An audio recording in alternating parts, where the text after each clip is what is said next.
Hi friends, welcome back to my channel. ಬನ್ನಿ ಇವತ್ತು ಸುಸ್ಲಾ ಯಾವ ರೀತಿ ಮಾಡೋದು ಅಂತ ನೀವು ನೋಡ್ಕೊಂಡು ಬರೋಣ. ಕಡಲೆ ಪುರಿನ ನೆನೆಸ್ಕೊಂಡು ಈ ರೀತಿ ಹಿಂಡ್ಕೊಂಡು ನೀರೆಲ್ಲ ಹಿಂಡ್ಕೊಂಡು ತೊಗೊಂಡಿದ್ದೀನಿ. ಒಂದು ಈರುಳ್ಳಿ, ಹಾಗೆ ಒಂದು ಚಿಟಿಕೆ ಅರಿಶಿನ, ಅರ್ಧ ಟೇಬಲ್ ಸ್ಪೂನ್ ಖಾರದ ಪುಡಿ, ಎರಡೆರಡು ಹಸಿಮೆಣಸಿನಕಾಯಿ, ಕರಿಬೇವು, ಹಾಗೆ ಒಂದು ಸ್ವಲ್ಪ ಕಡಲೆಬೇಳೆ, ರುಚಿಗೆ ತಕ್ಕಷ್ಟು ಉಪ್ಪು, ಎಣ್ಣೆ. ಈಗ ಒಂದು ಪ್ಯಾನ್ಗೆ ನಾನು ಒಂದು 2ರಿಂದ 3 ಟೇಬಲ್ ಸ್ಪೂನ್ ಅಷ್ಟು ಎಣ್ಣೆನ ಹಾಕೊಳ್ತಾ ಇದ್ದೀನಿ. ಸೊ ಈಗ ಎಣ್ಣೆ ಬಿಸಿ ಆದಮೇಲೆ ಇದಕ್ಕೆ ನಾವು ಸಾಸಿವೆ ಹಾಗೆ ಒಂದು ಸ್ವಲ್ಪ ಜೀರಿಗೆನ ಹಾಕೊಳ್ಬೇಕಾಗುತ್ತೆ. ಸೊ ಸಾಸಿವೆ ಜೀರಿಗೆ ಎರಡೂ ಚಟಾಪಟ ಅಂತ ಸಿಡ್ದಾದ್ಮೇಲೆ ನಾವು ಇದಕ್ಕೆ ಕಡಲೆಬೇಳೆನ ಹಾಕೊಳ್ತಾ ಇದ್ದೀನಿ. ಸೊ ಕಡಲೆಬೇಳೆ ಒಂದು ಸ್ವಲ್ಪ ರೋಸ್ಟ್ ಆಗಬೇಕು. ಅದಕ್ಕೆ ಈಗ ಕರಿಬೇವಿನ ಸೊಪ್ಪನ್ನ ಹಾಕೊಂಡು ಫ್ರೈನ ಮಾಡ್ಕೊತಾ ಇದ್ದೀನಿ. ಈಗ ನಾವು ಹೆಚ್ಚಿಟ್ಕೊಂಡಿರೋ ಎರಡೆರಡು ಹಸಿಮೆಣಸಿನಕಾಯಿನ ತಗೊಂಡಿದ್ದೀನಿ. ನೀವು ಅಚ್ಕಾರದ ಪುಡಿ ಬೇಡ ಅಂದರೆ ಇನ್ನೊಂದು ಹಸಿಮೆಣಸಿನಕಾಯಿ ಕೂಡ ನೀವು ಉಪಯೋಗಿಸ್ಕೋಬೋದು.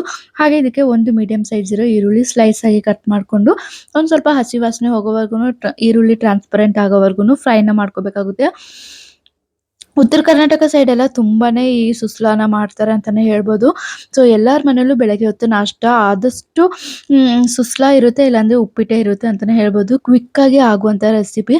ಯಾರು ಬೇಕಾದ್ರೂ ಈ ರೆಸಿಪಿನ ಮಾಡ್ಕೋಬಹುದು. ಬೆಳಗ್ಗೆ ಏನಪ್ಪಾ ನಾಷ್ಟ ಮಾಡೋದು ಅಂದ್ರೆ ಕಡಲೆ ಪುರಿ ಇದ್ರೆ ಸಾಕು. ಸೊ ಈ ರೆಸಿಪಿನ ನೀವು ಖಂಡಿತವಾಗಿ ಮಾಡಿ ನೋಡಿ, ತುಂಬಾನೇ ಅದ್ಭುತವಾಗಿರುತ್ತೆ. ಈಗ ಈರುಳ್ಳಿ ಎಲ್ಲ ಫ್ರೈ ಆಗಿದೆ, ನೋಡ್ತಾ ಇದ್ದೀರಲ್ವಾ. ಇದಕ್ಕೆ ನಾನು ಒಂದು ಚಿಟಿಕೆಯಷ್ಟು ಅರಿಶಿನ ಪುಡಿನ ಹಾಕೊಳ್ತಾ ಇದ್ದೀನಿ. ಹಾಗೆ ಇದಕ್ಕೆ ನಾನು ಖಾರದ ಪುಡಿ, ಮನೇಲೆ ಮಾಡಿರುವಂಥ ಖಾರದ ಪುಡಿ ಒಂದು ಅರ್ಧ ಟೇಬಲ್ ಸ್ಪೂನ್ ಅಷ್ಟು ಹಾಕೊಳ್ತಾ ಇದ್ದೀನಿ.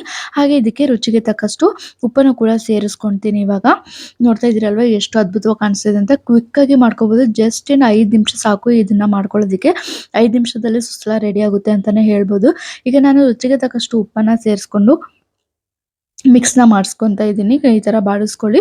ಸೊ ಟೊಮೊಟೊ ಬೇಕಂದ್ರೂ ನೀವು ಉಪಯೋಗಿಸ್ಕೋಬೋದು. ಸೊ ಟೊಮೊಟೊ ಹಾಕೊಂಡು ನನಗೇನು ಅಷ್ಟೊಂದು ಇಷ್ಟ ಆಗಲ್ಲ. ಸೊ ಅದಕ್ಕೋಸ್ಕರ ನಾನು ಟೊಮೊಟೊ ಹಾಕೊಂಡಿಲ್ಲ. ನೀವು ಬೇಕಾದ್ರೆ ಹಾಕೋಬೋದು.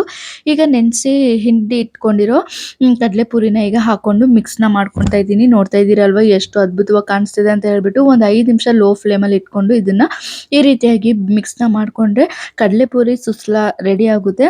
ಸೊ ನೀವು ಕೂಡ ಟ್ರೈ ಮಾಡಿ ಮರಿದಿರ. ಮಳೆ ಟೈಮಲ್ಲಂತೂ ಈ ರೆಸಿಪಿ ಮಾಡೋದಕ್ಕೆ ತುಂಬಾನೇ ಅದ್ಭುತವಾಗಿರುತ್ತೆ. ಸೊ ಇನ್ನೂ ಯಾರೇ ನನ್ನ ಚಾನೆಲ್ನ ಸಬ್ಸ್ಕ್ರೈಬ್ ಮಾಡಿಲ್ಲ, ಪ್ಲೀಸ್ ನನ್ನ ಚಾನೆಲ್ನ ಸಬ್ಸ್ಕ್ರೈಬ್ ಮಾಡಿ, ಹಾಗೆ ಲೈಕ್ ಮಾಡಿ ವಿಡಿಯೋ ಇಷ್ಟ ಆಗಿದ್ರೆ. ಹಾಗೆ ಸಿಗ್ತೀನಿ ನೆಕ್ಸ್ಟ್ ವಿಡಿಯೋದಲ್ಲಿ. Thank you for watching. Bye bye.